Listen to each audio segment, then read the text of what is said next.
Shelly Bass asked me if I could make a video to show you guys how I make my weekly dashboards or inserts. So today I'm going to show you how to make the dashboard and then also how to make a shaker dashboard.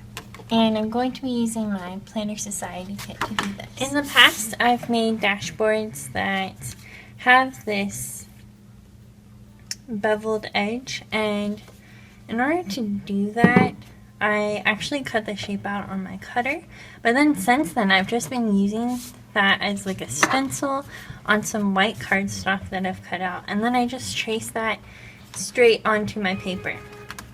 If you want to make a circular stencil, you can just take a bowl and then trace that onto your scrapbook paper using a pencil, and then just cut it out. I'm going to be providing you a free printable with this scalloped shape so that you can just print it out onto some white cardstock, cut out the shape, and then use that as your own stencil for creating your inserts. And I'll also add a circular pattern and the pattern that I use to make these scalloped edges along the side of my planner. Because this is a shaker dashboard, I'm going to create a window. So I have drawn the scalloped edge on the outside here, and then I mirrored this circular piece in here. And it's important that your circular piece is going to be a little bit larger than your window so that it can overlap it.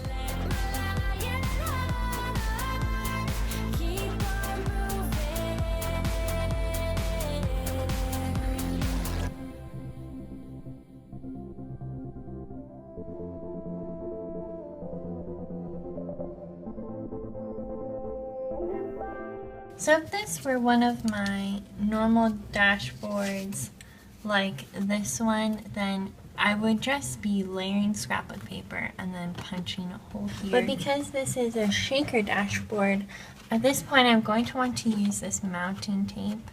This is by Scotch, and I'll link it down below for you for where I've purchased it from.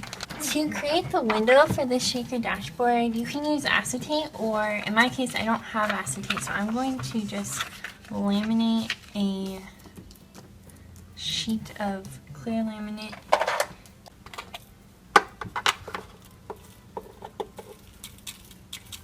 And I'm going to pick out the sequins that I want.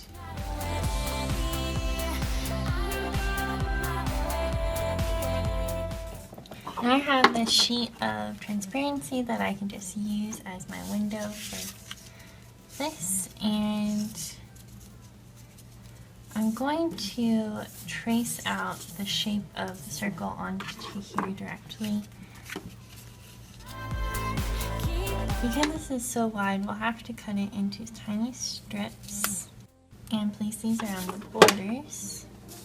You want to make sure that it is fully covering the edges so that the sequins can't get out.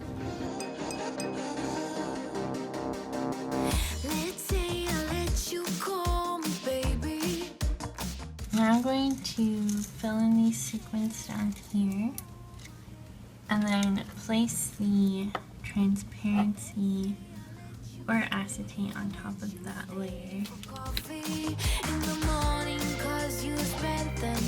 Right next to me. You can see down here that there's just a few pieces that are kind of poking out, so I'm just gonna cut those off.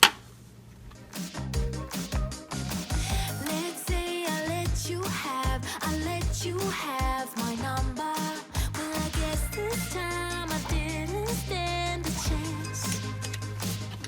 Before I glue anything down, I wanted to punch holes in here just to make sure that everything is lining up properly. And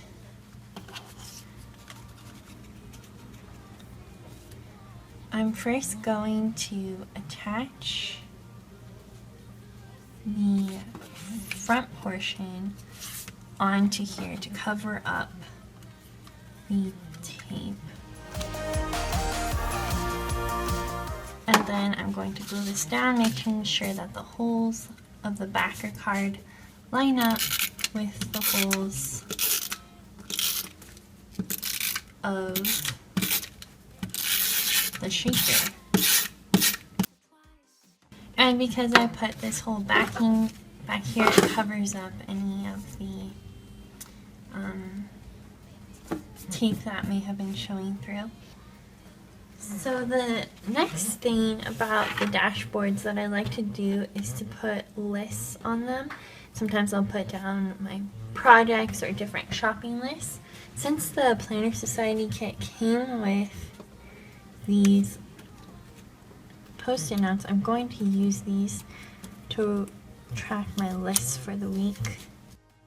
It says need, want, must have.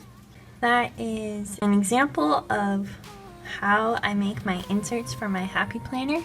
If you'd like to see more planner ideas, please check out my Instagram at personalizemyplanner, and I'll see you next Saturday. Bye!